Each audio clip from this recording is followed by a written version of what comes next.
Sessiz ve sakin bir gecenin karanlık ve dipsiz kuyusu gibidir yalnızlık.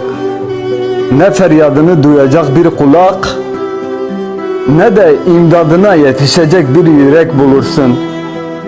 Gözyaşların maziye karışıp içini kemiren bir sevdaya döner. Kan kusarsın, yetmez. Kan ağlarsın, yine yetmez. Çaresiz duvar dibinde ağlamak düşer payına. Hıçkıra hıçkıra ağlarsın, hem de bütün aşklara küfredercesine ağlarsın. Bütün gidenlere sitem edercesine ağlarsın işte.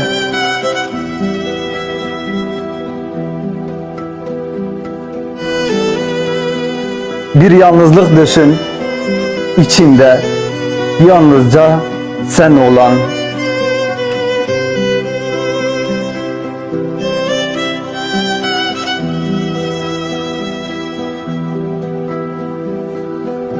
Hayat ise yüreğinden koparıp atamadığın hayallerle devam eder. İstemeden de olsa nefes alırsın. Sırtından vuran onca dost, sandıkların film şeridi gibi geçer gözlerinin önünden. Gerçeklerden kaçmaya çalışırsın ama kaçamazsın. Her gözyaşın tokat gibi gelir yüzüne.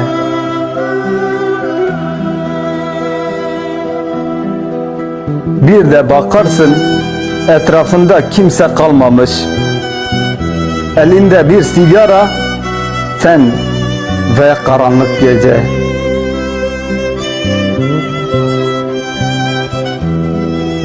Yine yalnızlığınla baş başa kalıyorsun bu hayatta.